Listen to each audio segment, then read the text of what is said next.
Saudara-saudariku yang terkasih, salam damai sejahtera bagi Anda sekalian.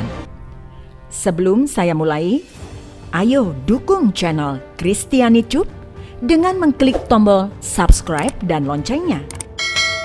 Kematian merupakan hal yang wajar bagi manusia. Menurut Alkitab, hal ini akibat kejatuhan manusia pertama Adam dan Hawa ke dalam dosa. Tetapi mereka yang percaya kepada Tuhan Yesus akan dibangkitkan pada akhir zaman dan masuk ke dalam kehidupan kekal di surga. Namun di Alkitab tercatat, ada beberapa orang yang pernah dibangkitkan dari kematian, sekalipun mereka ini akhirnya mati juga. Hal ini merupakan peristiwa langka di Alkitab yang menunjukkan kasih Tuhan kepada manusia dan kuasanya atas maut. Ada 7 orang yang pernah dibangkitkan di Alkitab. 2 di antaranya ada di Perjanjian Lama dan 5 di Perjanjian Baru. Yesus sendiri tidak masuk dalam daftar, karena setelah bangkit, dia tidak mengalami kematian lagi.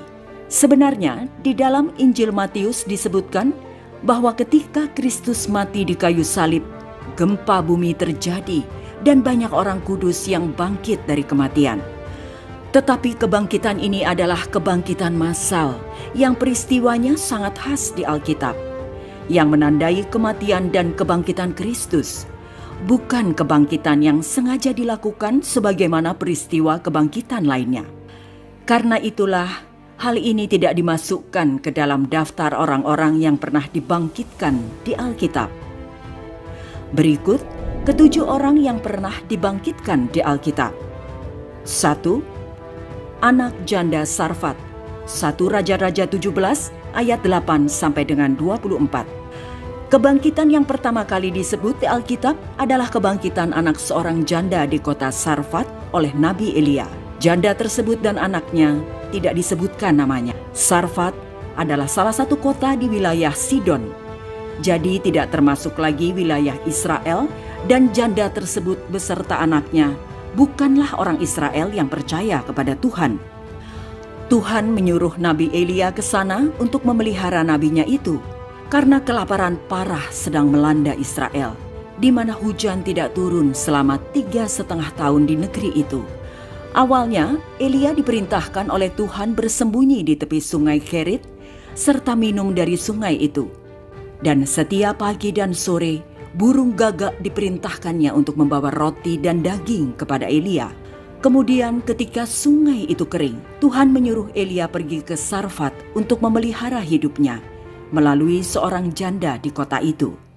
Namun janda tersebut bukanlah seorang kaya.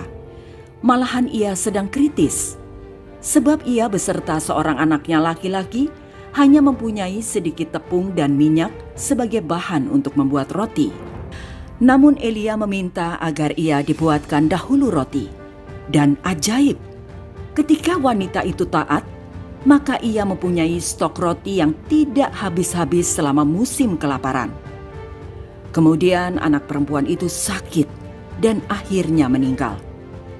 Lalu Elia mendoakan anak tersebut dengan cara menelungkupkan badannya di atas badan anak itu dan mendoakannya.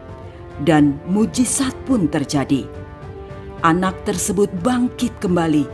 Kebangkitan anak itu merupakan bukti kasih dan kuasa Allah bagi janda itu melalui nabinya. 2. Anak perempuan Sunem, 2 Raja-Raja 4 ayat 8 sampai dengan 37. Orang kedua di Alkitab yang dibangkitkan dari kematian adalah anak seorang perempuan di Sunem yang masih termasuk wilayah Israel. Kali ini yang membangkitkannya adalah Nabi Elisa yang menggantikan Nabi Elia. Sama halnya dengan janda di Sarfat. Nama perempuan Sunem dan anaknya juga tidak disebutkan, begitupun nama suaminya. Tetapi keluarga perempuan Sunem ini adalah orang kaya, juga orang yang murah hati. Ketika Elisa singgah di Sunem dalam perjalanannya, perempuan dan suaminya itu seringkali mengundangnya makan ke rumah mereka.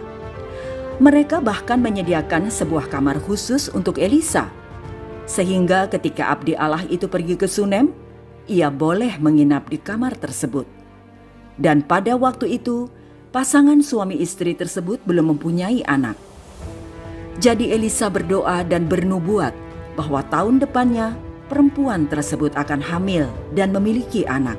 Dan hal itu benar-benar terjadi. Tahun depannya mereka mempunyai anak. Selang beberapa tahun, anak ibu tersebut sakit lalu meninggal.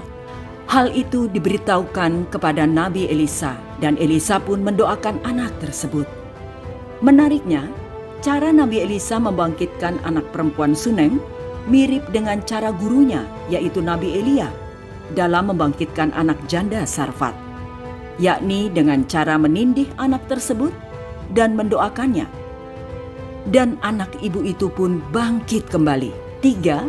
Anak Yairus. Markus 5 ayat 21 sampai dengan 43. Yairus adalah seorang kepala rumah ibadat Yahudi. Suatu saat ia melaporkan kepada Tuhan Yesus bahwa anaknya perempuan sedang sakit keras, dan ia memohon kepadanya agar ia datang menyembuhkan anaknya itu.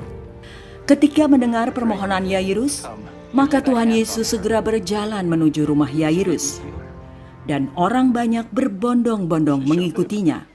Hal ini menghalangi langkahnya untuk segera ke rumah Yairus. Tiba-tiba, seorang anggota keluarga Yairus datang memberitahukan kepadanya bahwa anaknya telah meninggal. Seolah-olah Tuhan Yesus sudah terlambat. Tetapi Yesus mengatakan kepada Yairus agar ia jangan takut dan percaya saja. Dan Yairus mencoba percaya. Ketika Tuhan Yesus sampai di rumah Yairus, ia mendapati sudah banyak orang yang menangis dan meratap atas kematian anak perempuan Yairus yang berusia 12 tahun itu. Tuhan Yesus mengusir mereka semua dan berkata bahwa anak itu hanya tidur, yang disambut dengan tawa orang banyak. Tetapi Tuhan Yesus bertindak. Ia memegang tangan anak tersebut seraya berkata dalam bahasa Aram yang merupakan bahasa sehari-hari Yesus, Talita kum, yang artinya, hai anak, bangunlah. Anak itu pun bangkit dan hidup kembali. 4.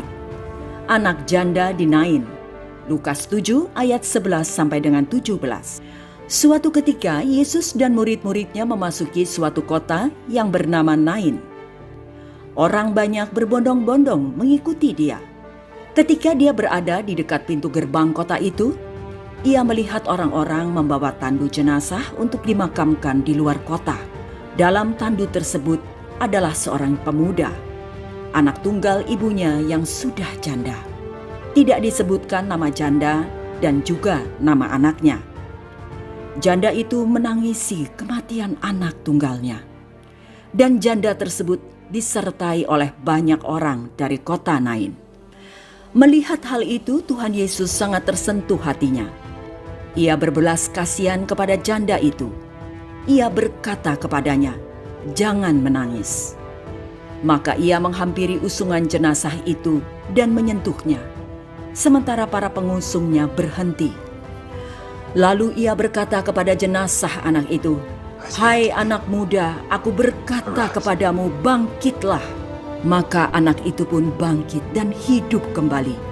Ia mulai duduk dan berkata-kata. Lalu Tuhan Yesus menyerahkannya kepada ibunya. Hal ini membuat orang-orang di situ sangat heran dan mereka memuliakan Allah. Setelah kebangkitan anak tunggal janda ini, nama Tuhan Yesus pun makin tersiar di seluruh Yudea dan di seluruh wilayah sekitarnya. 5. Lazarus. Yohanes 11 ayat 1 sampai dengan 45. Kisah kematian dan kebangkitan Lazarus diceritakan secara panjang lebar dalam Injil Yohanes. Lazarus adalah saudara dari kakak beradik Maria dan Marta. Dan Lazarus disebut sebagai orang yang dikasihi Tuhan Yesus. Tuhan Yesus pernah beberapa kali datang ke rumah mereka. Ketika Lazarus meninggal, Maria dan Marta memberitahukannya kepada Tuhan Yesus. Tetapi dengan sengaja Tuhan Yesus tidak segera pergi ke kampung mereka di Betania. Hal ini bukan karena ia tidak peduli dengan mereka, tetapi karena ia ingin agar mereka melihat kuasa Allah dinyatakan pada Lazarus. Dan 4 hari setelah kematian Lazarus, akhirnya Yesus datang menjenguk Marta dan Maria. Sedang orang banyak berkumpul untuk memberi penghiburan kepada mereka sehubungan dengan kematian Lazarus. Kemudian Yesus menanyakan, "Di mana kubur Lazarus?" Ia pergi ke kubur tersebut. Maria beserta orang banyak yang menyertainya menangis. Bahkan Yesus pun ikut menangis. Ia pun menyuruh orang untuk mengangkat batu penutup kubur Lazarus. Marta memprotes Yesus. Katanya sudah 4 hari Lazarus meninggal. Ia sudah berbau. Tetapi Yesus meyakinkan Marta bahwa jika ia percaya, ia akan melihat kemuliaan Allah. Maka batu itu pun diangkat. Lalu Yesus berdoa kepada Bapanya. Sesudah itu ia berteriak dengan suara yang keras, "Lazarus, marilah keluar." Lazarus pun bangkit dan keluar dari kubur. Kaki dan tangannya masih terikat dengan kain kafan dan mukanya tertutup dengan kain peluh, sebagaimana biasanya orang mati di Israel pada zaman itu. Maka Yesus memerintahkan agar kain-kain itu dilepaskan dan Lazarus dibiarkan pergi.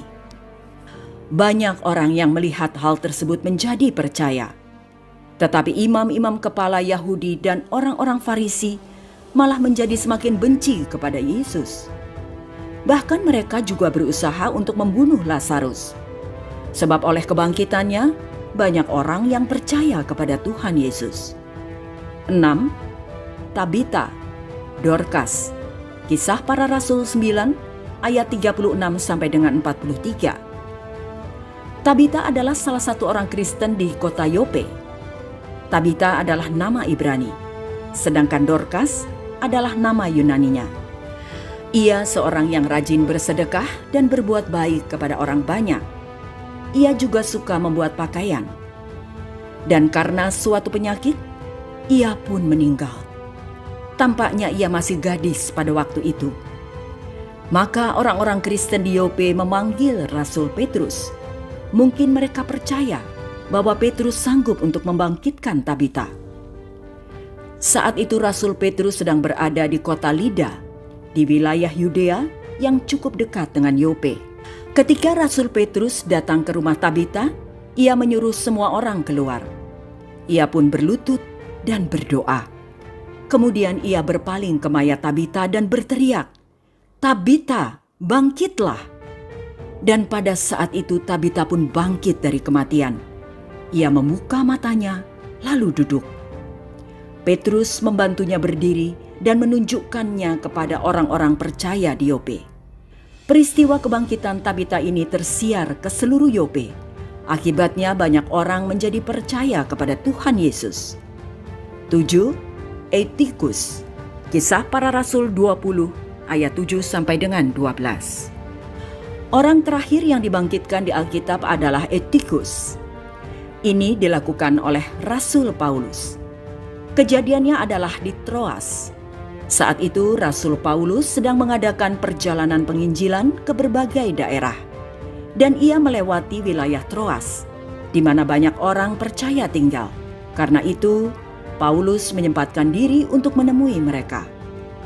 Pada hari pertama dalam minggu itu, Paulus berkumpul dengan orang-orang percaya di Troas hingga larut malam, karena besoknya ia harus pergi.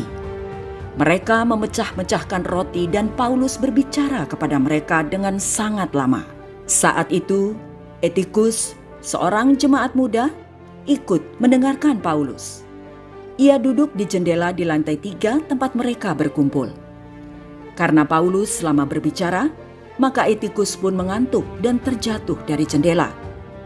Eutikus kemudian meninggal. Melihat hal itu, Paulus turun ke bawah.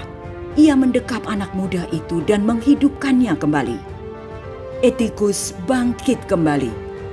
Ini merupakan satu-satunya mujizat kebangkitan orang mati yang terjadi dalam pelayanan Rasul Paulus.